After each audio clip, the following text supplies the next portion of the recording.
vaccines delivered. As of midnight last night, 304,900 doses of the vaccine have been delivered. Yesterday was a new record daily total, 13,325 doses. Across the country, we're sitting round about just slightly ahead of the plan. There is some variation within that, though, and we're working with those DHBs where they're behind plan, and then we've seen some really encouraging signs of DHBs being well ahead of plan. So I should make particular mention of Canterbury, Mid-Central, Capital and Coast and Hutt Valley and Nelson Marlborough, who are well ahead of their plans. That's good and that's encouraging, and we're working with those who need a bit of catching up. But it's that you have like 400,000 doses on hand right now, enough for 200,000 people, but 1.7 million people just became eligible for vaccine. How are you going to prioritise that? Yeah. What you'll see is that the number of vaccine doses, if you like, in storage, it will now start to trend down because we will be delivering more doses over the next 2 months than we will be receiving in terms of deliveries, and then from July on, once we start to receive those big deliveries. So the scale-up model is very much designed to ensure that we don't run out, but also by the end of June we want to be relatively through the doses that we've had delivered up until that point. And so the sequencing framework sets all of that out. The sequencing framework, of course, indicates when different population groups will start receiving their vaccine. It doesn't guarantee that they'll all receive them within that time frame. What certainty can you give those GPs who are inundated with people asking when they can get the COVID vaccine? I've asked to just see the communications that are going out to GPs, because I'm aware that there does seem to be a little bit of noise there from GPs saying that they're not clear about when they're going to get it or what their role is going to be. GPs and primary care practices are going to be central to the rollout of the vaccine. We expect a very significant proportion of the vaccine will be administered in regular primary care settings. And so we have been talking to them. The discussion around exactly what they should be paid for each individual vaccine dose, that's now been settled, and that information is being communicated out to them. In terms of when they'll get vaccine doses delivered, there'll be some regional variation in that, depending on what exactly where DHBs are prioritising in the early part. So some DHBs I know are taking a sort of a locality-based approach. So they're saying, look, if we're going to a small town, we'll just vaccinate everybody in the small town because it makes sense. It's a more efficient way of doing it. So there will be some regional variation around that. But I've asked to see that communication, just to make sure that GP practices are getting good, clear communications about exactly what to expect and when. But there is no question they're going to be very, very central in the rollout of the vaccine. Will it happen this month?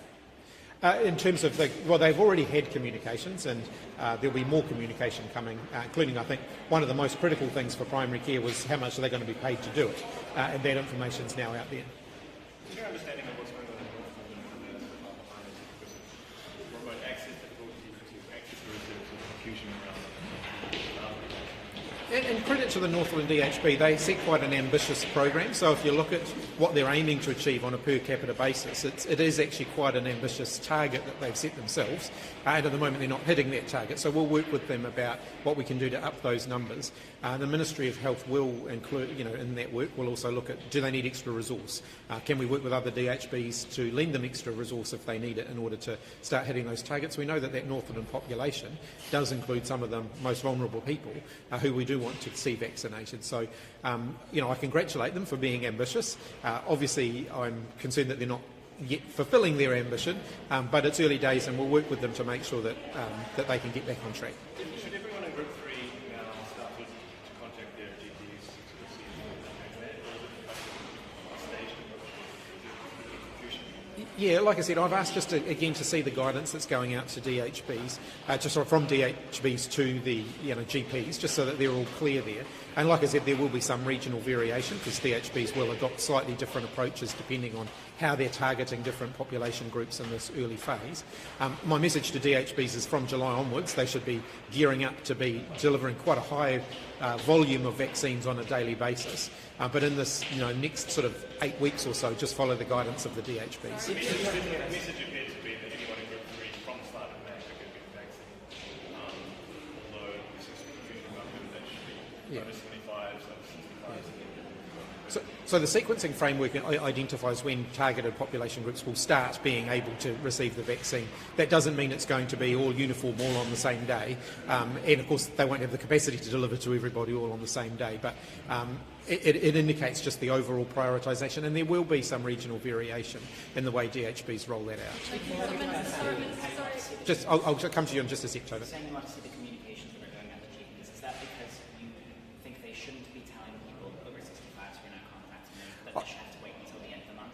Look, I just want to make sure that the communications are clear. There does seem to be some concern from GP practices that the communications they're getting around what they're expected to do and when they're expected to do it isn't clear, so I want to have a look at that for myself, and then just make sure that it is as clear as possible. Sorry, Toda. but the confusion over 65-year-olds when they can get their vaccine, why aren't those 65-year-olds and over getting their vaccines across the country by now?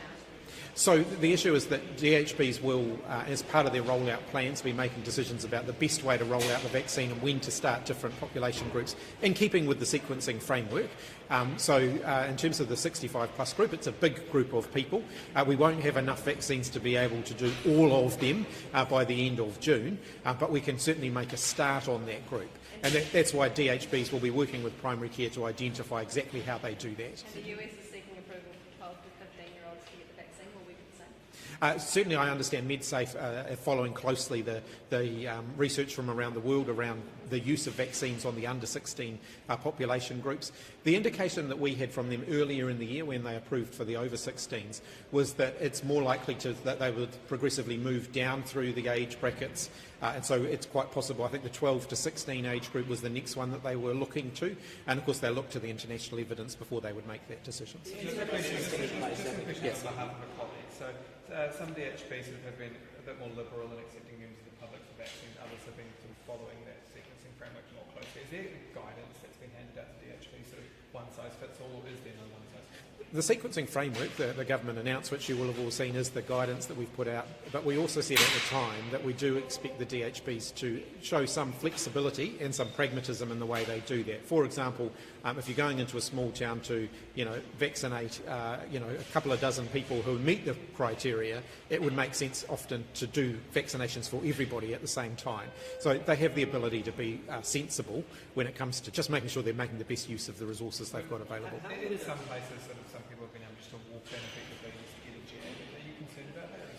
Look, I'm aware that there was a media report about that recently where the person alleged that they were able to join the queue, and I can confirm they did join the queue, but they didn't get a vaccine because had they made it to the front of the queue, it would have been determined that they weren't eligible.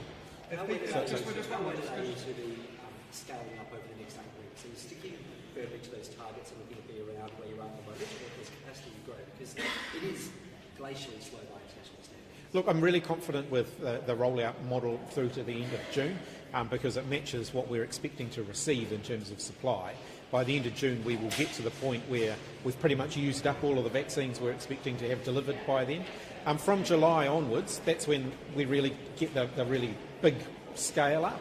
I'm of course nervous about that. I'm continuing to lean heavily on that because that is going to be a bit bumpy. It's going to be a huge undertaking for our health system, and so we're throwing everything at it to make sure we're prepared for it. Has it been quick enough though? I mean, we're behind about 100 other countries in terms of rollout. Equatorial Guinea behind them. Why has it been so slow? Look, ultimately the biggest issue here is supply. We have secured enough to be able to deliver about 1.2 million doses by the end of June, and we can't move any faster than we can get the vaccines into the country. Why has the supply been so slow? Ultimately, that's what we've been able to secure. That's what we've been able to purchase. Is there any update on how many border workers remain? Yes. Now, I didn't bring the exact breakdown with me, but we got to about 97.6% by Friday, which was the by the end of the month, and I can certainly send you, if that's MIQ, I can certainly send you the breakdown of what's happened regarding that other sort of 2.5%. And I think there's about 1% of that they were booked in to get their vaccine, and they wouldn't have been working until they've got the vaccine. Some of them are on leave. Some of them have been redeployed to other areas, and then a very small number of people, there's discussions about them no longer working in those roles. Across the other border workers who are We do have... The testing, we rely on employers who need to be tested. We rely on employers to know It depends on the employer. So we've got pretty good information around the public sector workforce. The private sector workforce is more complicated. I haven't had the detailed breakdown of that in the way that I have for the MIQ workforce, but I am expecting it. So there are border workers in private sector should be vaccinated, obviously, the order that's gone through, but we don't have eyes on them. Look, I just can't give you the information on that at the moment. That's the key thing. No, not yet, but they're certainly working on getting that information together. Well, at the end of the day, the border workforce is quite a large workforce. Some of those people don't need to be vaccinated because they may not be working in a role that requires them to be vaccinated. Others may not have, may be very transient workers, so they may only work there occasionally. And so that's the detailed kind of number crunching that's happening at the moment.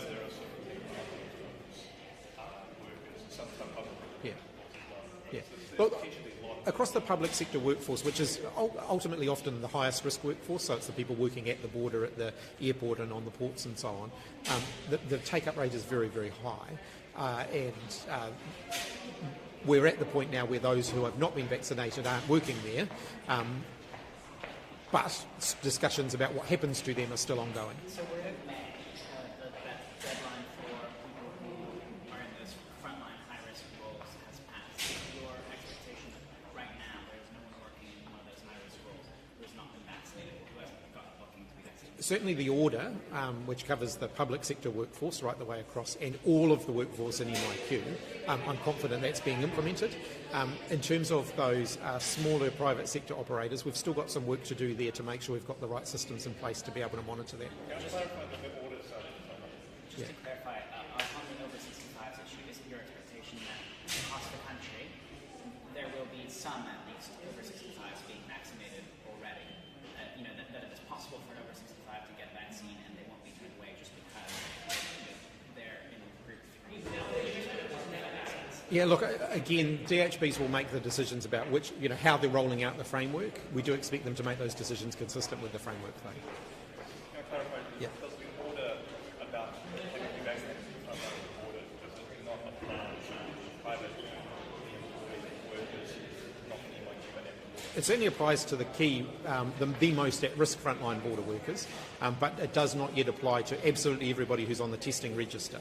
And so we're working our way through that. I'd obviously like that to be moving faster. I'm leaning on it, but the order does not yet cover everybody in the border worker testing register. Does it include, what about the private? No, that's what I'm saying. It doesn't cover everybody that's in the testing register at this point. Some of them are, but not all of them. Yeah.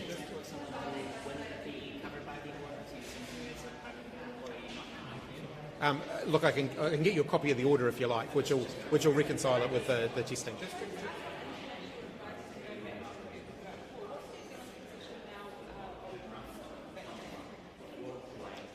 Look, it's a matter.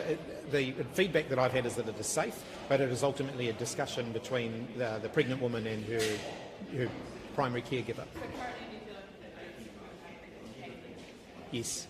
But again, it's a conversation for them to have with their health practitioner. Just to clarify, Last one. people are out of the framework to get jab because of the vaccine concern with DHB. What do they do for the second jab? They get the second jab as well. Yeah. Thanks, everybody. Thank you.